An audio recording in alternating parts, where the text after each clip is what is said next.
गृह विज्ञान विषय के इस YouTube चैनल पे आप सभी का स्वागत है। जैसा कि हमने पहले के अध्याय में पढ़ा था, आहार नियोजन क्या होता है और आहार नियोजन की परिभाषा एवं उसके सिद्धांतों के बारे में हमने चर्चा की थी। आहार नियोजन क्यों आवश्यक है, किस लिए किया जाता है, इन सब विषयों पर हमने पहले चर्चा की है। आज हम आगे का विषय, उसी अध्याय को आगे बढ़ाते हुए आज हम अध्ययन करेंगे कि आहार नियोजन को प्रभावित करने वाले कारक कौन कौन से हैं, अर्थात वे कौन कौन से फैक्टर्स हैं जो आहार नियोजन की प्रक्रिया को प्रभावित करते हैं, या हम इसको इस प्रकार भी कह सकते हैं कि आहार नियोजन करते समय किन किन बातों का ध्यान रखा जाना चाहिए। तो सबसे प्रथम कारक है लिंग। जब भी आहार नियोजन किया जाता है तो व्यक्ति की लिंग को ध्यान में रखते हुए आहार नियोजन किया जाता है। क्यों? क्योंकि स्त्री एवं पुरुष दोनों की शारीरिक संरचना में जन्म से ही प्राकृतिक भिन्नता पाई जाती है। साथ ही आकार, भार, क्रियाशीलता आदि में भी अंतर होता है। इन कारणों से दोनों लिंग के व्यक्तियों की भोजन की आवश्यकताओं में और पोषक तत्वों की आवश्यकता में अंतर होता है। और अनेक शोधों से भी ये ज्ञात हो चुका है कि 10 से 12 वर्ष की उम्र तक के बालक बालिकाओं की वृद्धि लगभग एक सी होती है, परंतु इसके पश्चात शारीरिक संरचना, क्रियाशीलताएं आदि में भिन्नता आ जाती है, जिसके कारण पौष्टिक तत्वों की मांग में भी भिन्नता आ जाती है। प्रौढ़ावस्था में स्त्री की अपेक्षा पुरुष का शरीर भार, लंबाई, शरीर का क्षेत्रफल, आकार, क्रियाशीलता आदि अधिक होते हैं। इस कारण पुरुषों को महिलाओं की अपेक्षा अधिक पौष्टिक तत्वों की आवश्यकता होती है। इसी प्रकार सभी पोषक तत्वों में जो भिन्नता पाई जाती है वह ICMR द्वारा दी गई दैनिक प्रस्तावित मात्राओं में यह आवश्यकताएं बताई गई हैं, और इन आवश्यकताओं को मुख्य रूप से ध्यान में रखकर ही आहार नियोजन किया जाना चाहिए। दूसरा प्रमुख बिंदु है उम्र। उम्र भी आहार नियोजन को बहुत अधिक प्रभावित करता है। संतुलित आहार को प्रभावित करने में उम्र एक महत्वपूर्ण कारक है। शिशुओं तथा बढ़ते हुए जो बालक हैं उन सभी के पौष्टिक तत्वों की मांग बढ़ जाती है। शैशवावस्था, बाल्यावस्था और किशोरावस्था ये वो अवस्थाएं हैं जिनमें शारीरिक विकास एवं वृद्धि तीव्र गति से होती है। अतः इस अवस्था में पोषक तत्वों की आवश्यकताएं भिन्न भिन्न होती हैं। इसके पश्चात जब प्रौढ़ावस्था में व्यक्ति प्रवेश करता है तो इस अवस्था में शारीरिक वृद्धि रुक जाती है, परंतु शरीर के अंदर होने वाली टूट फूट, उनकी मरम्मत का कार्य बढ़ जाता है। अतः प्रौढ़ावस्था में सभी भोज्य पदार्थों का पर्याप्त मात्रा में होना आवश्यक है। इसके पश्चात अवस्था आती है वृद्धावस्था। वृद्धावस्था की यदि बात करें तो यहाँ पर शारीरिक वृद्धि रुक जाती है और शरीर में शिथिलता और निष्क्रियता आ जाती है। इस अवस्था में निर्माणात्मक कार्य कम होते हैं और विघटनकारी या विनाशात्मक क्रियाएं शरीर के अंदर बढ़ जाती हैं। अतः इस अवस्था में व्यक्ति को कैलोरी जो है वो सामान्य अवस्था से 25% कम करके दी जाती है, परंतु इस अवस्था में प्रोटीन की मांग बढ़ जाती है।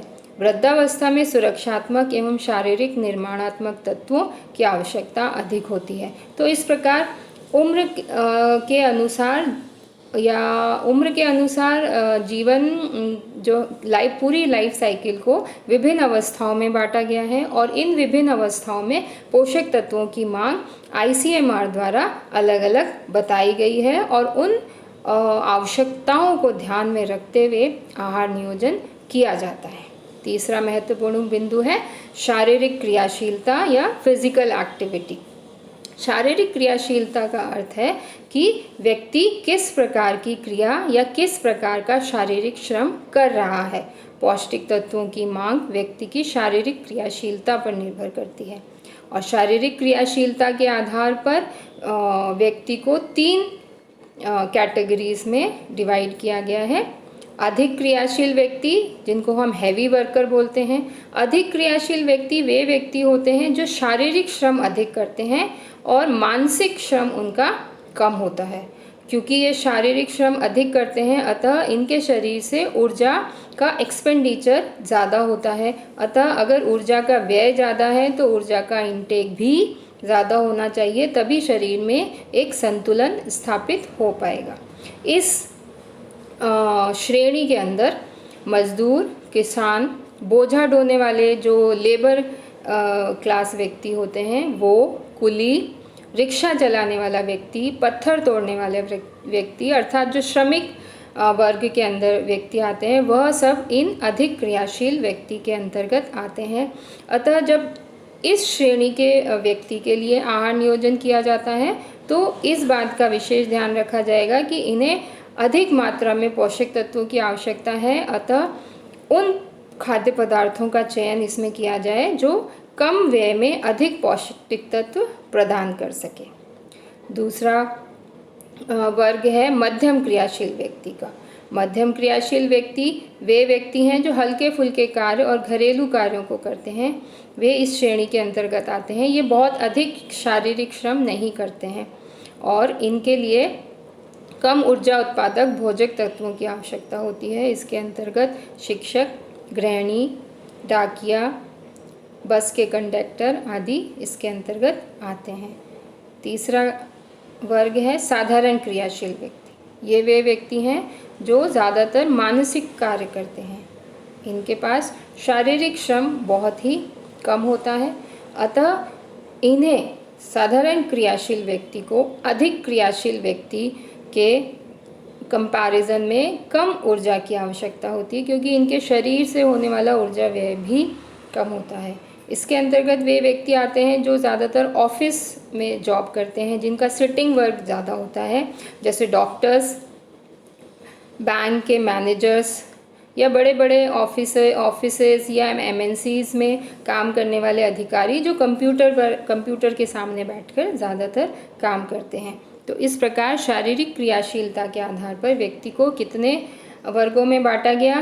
3 वर्गों में: अधिक क्रियाशील व्यक्ति, मध्यम क्रियाशील व्यक्ति और साधारण क्रियाशील व्यक्ति। तो जब आहार नियोजन किया जाता है तो हमें व्यक्ति विशेष की शारीरिक क्रियाशीलता को ध्यान में रखना होता है और आईसीएमआर द्वारा जो दैनिक प्रस्तावित मात्राएं बताई गई हैं उनमें भी पोषक तत्वों की मात्राएं व्यक्ति की क्रियाशीलता के आधार पर बताई गई हैं। अन्य बिंदुओं में स्वास्थ्य एक अपना महत्वपूर्ण स्थान रखता है। शरीर में पौष्टिक तत्वों की मांग स्वास्थ्य पर भी निर्भर करती है। स्वास्थ्य, इस स्थिति में शरीर की क्रियाशीलता कम हो जाती है अगर व्यक्ति अस्वस्थ है, परंतु बीमारियों में किन्हीं ना किन्हीं पोषक तत्वों की मांग बढ़ भी जाती है तो किन्हीं की घट जाती है।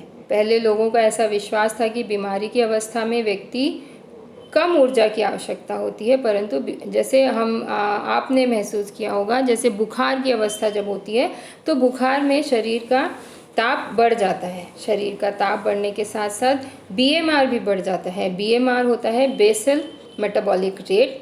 तो अगर व्यक्ति का बीएमआर बढ़ जाता है तो शरीर के लिए ऊर्जा की आवश्यकता बढ़ जाती है। शरीर में निर्माणात्मक एवं सुरक्षात्मक तत्वों की आवश्यकता भी बढ़ जाती है। अतः इन स्थितियों में अधिक कैलोरी ली जानी चाहिए या जो डाइटिशियन हैं उनके द्वारा ये प्रस्तावित किया जाता है कि अलग अलग रोगों की अवस्थाओं में भी अलग अलग प्रकार पोषक तत्वों की मात्राओं में भिन्नता पाई जाती है। इन सब चीज़ों का हम विस्तार से अध्ययन करेंगे उपचारात्मक पोषण या थेरेपेटिक न्यूट्रिशन विषय के अंतर्गत। अन्य बिंदु है विशिष्ट शारीरिक अवस्था, स्पेशल फिजियोलॉजिकल स्टेट। व्यक्ति के जीवन में, विशेषकर महिलाओं में, सामान्य शारीरिक अवस्था के अलावा विशिष्ट शारीरिक अवस्थाएं पाई जाती हैं, जिसमें गर्भावस्था, धात्री अवस्था मुख्य हैं। इसके अतिरिक्त यदि कोई दुर्घटना हुई है या कोई ऑपरेशन हुआ है तो उस समय पौष्टिक तत्वों की मांग सामान्य स्थिति के पौष्टिक तत्वों की मांग से परिवर्तित हो जाती है। तो यहाँ पर हम सबसे पहले चर्चा करते हैं गर्भावस्था की। गर्भावस्था वह अवस्था है जिस काल में गर्भवती महिला 9 माह तक शिशु को अपने गर्भ में रखती है। गर्भावस्था में शिशु को संपूर्ण पोषण अपनी माता के द्वारा प्राप्त होता है।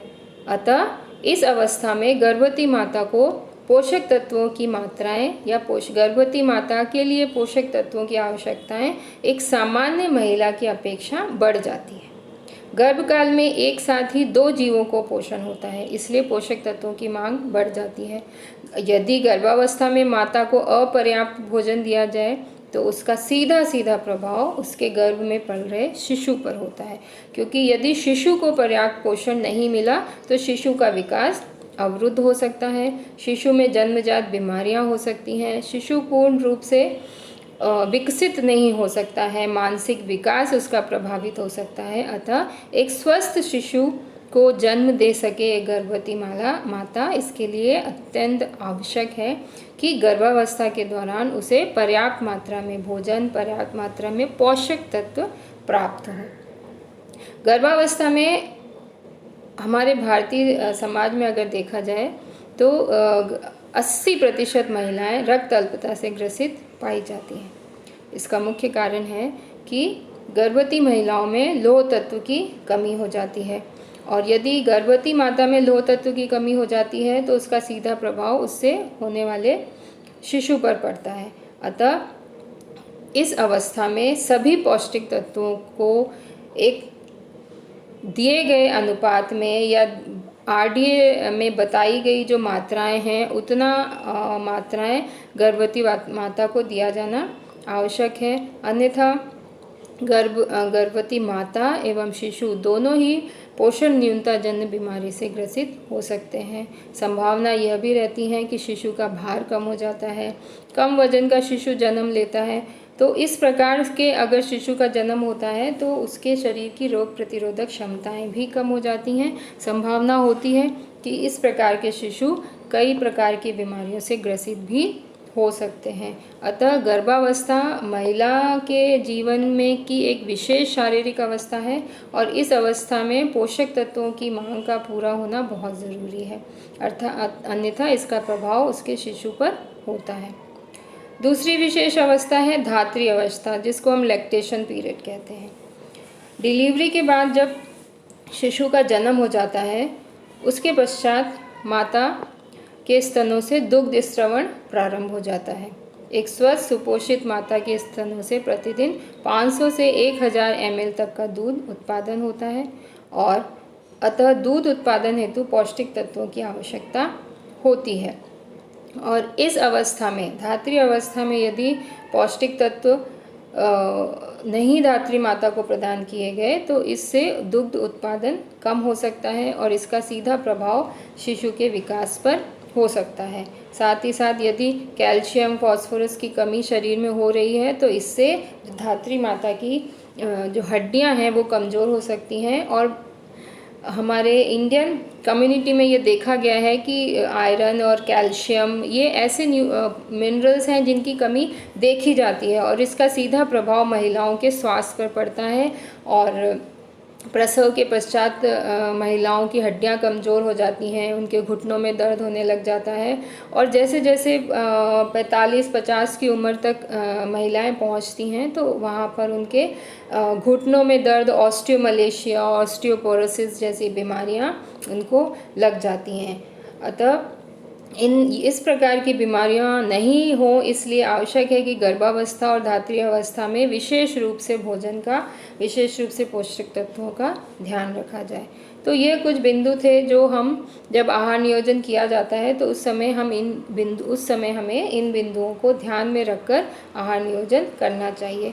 इसके अतिरिक्त जो हमने आहार नियोजन के सिद्धांतों में पढ़ा था कि जब आहार नियोजन किया जाता है तो व्यक्ति की पसंद और नापसंद, व्यक्ति किस क्षेत्र का है, इन सब चीज़ों को भी ध्यान में रखा जाना चाहिए। धन्यवाद।